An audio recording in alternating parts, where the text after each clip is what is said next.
नमस्कार साथियों, स्वागत है आपका आपके चैनल DRX अजय दुबे में। मैं आपका मित्र अजय दुबे। आइए आज नए विषय पे चर्चा जारी करते हैं। चर्चा के लिए कि मनुष्य का शरीर क्या होता है, कैसे होता है, उसमें क्या-क्या चीज़ें होती हैं और इसका प्रभाव क्या होता है, आयुर्वेद में ये क्या चीज़ होती है। इन सारी चीज़ों को जानने के लिए एक बार पुनः स्वागत करते हैं वैद्यराज डॉक्टर कुमदेश पाठक जी का। आइए सर। नमस्कार मित्रों, मैं आयुर्वेदाचार्य डॉक्टर कुमुदेश पाठक। हाँ सर, ये बताइए कि जो शरीर होता है मनुष्य का, ये होता क्या है?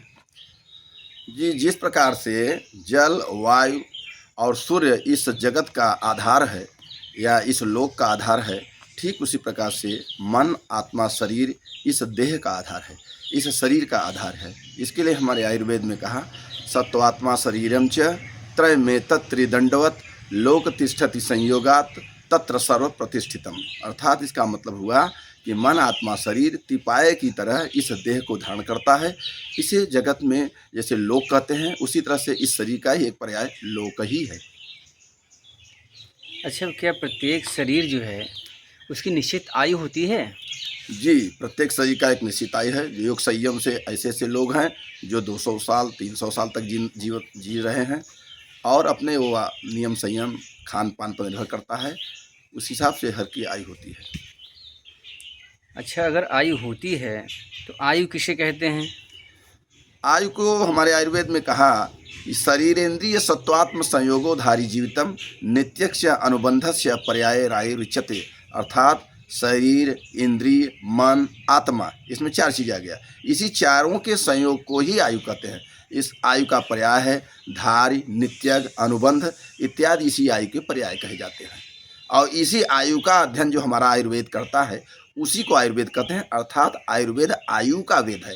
आयुषो वेद आयुर्वेद। मतलब यह आयु को बढ़ाने वाला आयुर्वेद कहा जाता है। जी, जो आयु को बढ़ा दे, जिसके अध्ययन से आयु संवर जाए, आयु और बढ़ जाए या आपकी अवस्था को सुदृढ़ कर दे, तो उस वेद को जो है आयुर्वेद कहते हैं। अच्छा, तो आयु फिर बढ़ाई कैसे जा सकती है? आयु बढ़ाई जा सकती है आपके नियम, संयम, योग और अच्छे खान पान से, अपने शरीर को स्वस्थ रख करके। उसके बहुत जो है नियम हैं, उन नियमों का आप पालन करेंगे तो आयु अवश्य बढ़ेगा। अच्छा, आपने बताया कि आत्मा, शरीर ये सारी चीज़ें हैं, तो ये शरीर में आत्मा कहाँ है? आत्मा देखिए इस शरीर में निवास करता है, उसका स्थान समग्र शरीर है। उसके लिए कहा कि पुरी बसति इति पुरुषः, अर्थात आत्मा का एक पर्याय पुरुष भी है। अच्छा, हमारे शरीर में जो है, जो रोग होते हैं, वो किसको किसको होता है? आत्मा को, मन को, शरीर को या किसी अन्य को? नहीं, हमारे शरीर में केवल मन को रोग होता है तथा शरीर को रोग होता है। मन को किसी प्रकार का रोग होता है तो शरीर को भी किसी प्रकार का रोग होता है। अच्छा, तो क्या आत्मा को रोग नहीं होता? नहीं, आत्मा को रोग नहीं होता। आत्मा के लिए भगवान कृष्ण ने कहा कि नैनम छिद्रंति शस्त्राणि नैनम दहति पावक न चैनम क्लेदयन्ति आपो न शोषयति मारुत। अर्थात भगवान कृष्ण सीधे सीधे बता रहे हैं कि इस आत्मा को न तो शस्त्र भेद सकता है, न वायु सुखा सकता है, न अग्नि जला सकता है, न पानी भिगा सकता है। अर्थात इस आत्मा को किसी का कुछ असर नहीं पड़ता। मतलब इस पे किसी चीज़ का कोई प्रभाव नहीं पड़ता। जी, अच्छा, कुछ मानसिक रोगों के बारे में बताइए। देखिए मानसिक रोग बहुत हैं, जैसे उन्माद है, अवसाद है। तो अवसाद में मनुष्य जो है जब अपने ही बुद्धि से घृणा कर ले तो उसे अवसाद कहते हैं। और उन्माद में जब उसकी बुद्धि भ्रमित हो जाए तो उन्माद हो जाता है। अब ये भी 5 प्रकार का होता है आयुर्वेद में, वो भी 5 प्रकार का होता है। इसे हम बाद में अलग अलग बताएंगे। अच्छा, कुछ शारीरिक रोग जो हैं उनके बारे में बताइए। शारीरिक रोग जैसे आपका ज्वर है, ज्वरो प्रधानो रोगाणाम मुक्तो भगवतपुरा। सभी प्रधानों में सबसे प्रधान जो है, जो अगर कोई रोग है तो वो ज्वर है। ये लक्षण के रूप में भी आता है अन्य बीमारियों में, और स्वतंत्र रूप से भी रोग होता है ये ज्वर। और उसी तरह से अपस्मार भी है, जिसमें दौरे पड़ते हैं।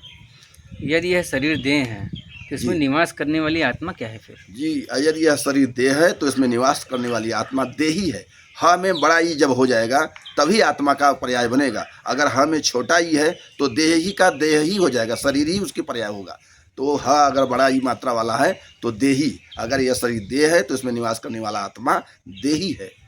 अच्छा, आपने शरीर के बारे में बताया कि शरीर जो है आपका पंच तत्वों से मिलकर बनता है, तो शरीर कितने प्रकार का हो सकता है, ये आप बताइए। जी, ये शरीर जो है हमारे वेद में, पुराण में, आयुर्वेद में 3 रूप से बाँटा गया।